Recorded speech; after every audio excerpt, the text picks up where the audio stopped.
السلام عليكم يا بنات. اليوم وصفتنا محشي اللهانة أو دولمة اللهانة.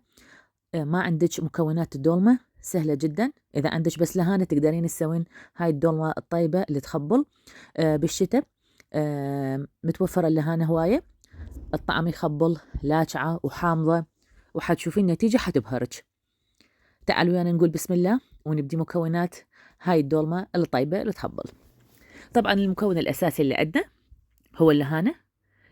تقطعين راسها، تقطعين قطع الأوراق الإضافية اللي هي تكون يعني مو نظيفة وما مرتبة، فتتخلصين من عندها. الشيء الأساسي اللي أنت تسويه هاي الطريقة أنا أستخدمها. ممكن أكو طرق ثانية أيضا لتقطيع اللهانة، لكن هاي طريقتي أنا.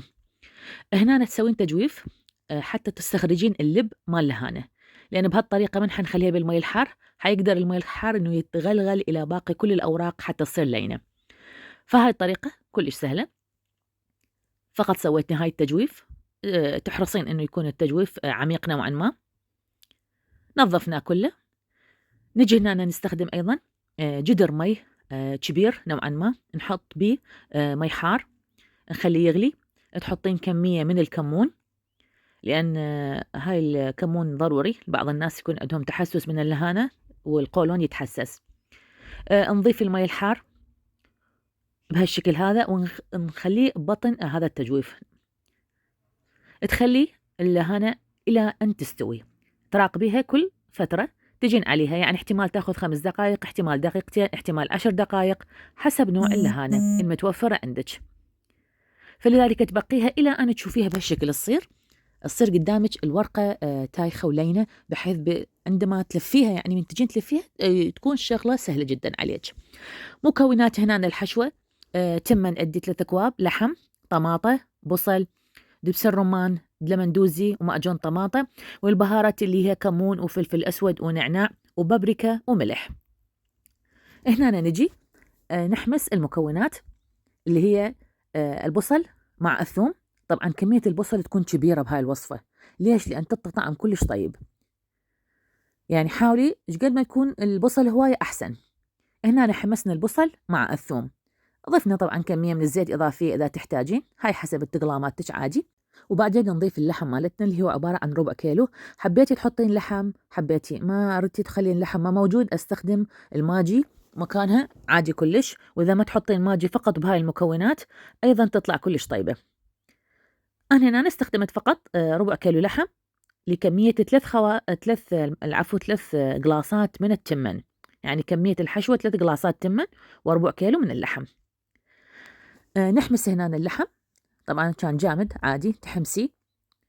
بعدين نضيف البهارات الخاصة بهاي الدولمة، نضيفها كليتها، أيضا تاخذ لها حمسة ويا اللحم والبصل. نضيف كمية من المعجون. طبعا هنا بهاي الوصفة كل ما زدتي كمية المعجون وأيضا الطماطة تكون أطيب، حتى بدون ما موجود أي نوع من اللحم، لا لحم دجاج لا لحم غنم، أي نوع لحم ماكو، فقط الطماطة والمعجون. أو حتى لو مثلا بس معجون إذا ما عندك طماطة ماكو مشكلة، لكن الطماطة تضيف لها ثخن، تضيف طعم طيب. وهنا أنا حبيت أحمس المكونات لأن يصير طعم غير شكل. أكو ناس تستخدم طريقة رأسا مباشرة التمن تخبط ويا معجون ورأسا تلفه، لا، أنا هذا الطريقة أطيب هواية، الطعم يطلع كلش طيب. جربوها وستشوفون. طبعا نخليها على النار إلى أن تستوي المكونات مع بعضها، المي يقل إلى أن تصير نوعا ما الحشوة ثخينة. آخر شيء نضيف رشة من الشبنت، هاي يعني إضافة اختيارية. حبيتي تضيفين معدونوس على راحتك، حبيتي تضيفين أي خضار أخرى على راحتك. ورا هذا نطفيها للوصفة ونخليها تبرد شوية. هنا غسلنا التمن ونضيف عليه الكمية اللي سويناها هنا من الحشوة ونقلبها مع بعض. نخليها فد ربع ساعة على ما تبرد أو 10 دقائق. حبيتي تبقيها إلى ثاني يوم تثخن بعد على راحتك. نضيف شوية كمية من دبس الرمان. بهالمرحلة نقدر نذوق الطعم، إذا حبيتي تضيفين بعد لمندوزي أو حامض ممكن، لأن كل شيء مستوي، فقط التمن. هنا هسه نجي ورا ما كملنا حضرنا الوصفة.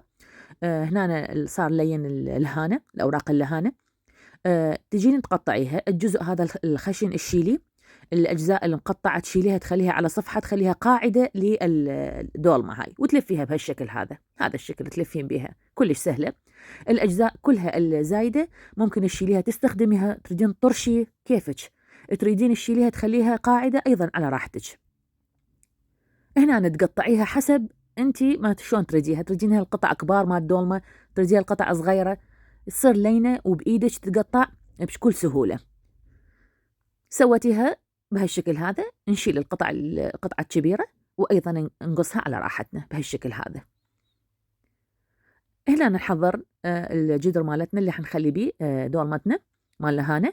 نخلي هاي القاعدة حتى لا يحترق من جوا الدولمة، يعني قاعدة للحماية. خليناها نبدي نصفط فوقها أصابع الدولمة اللي احنا حنسويها بأصابع دولمة اللهانة. هنا بهالشكل قطعناها.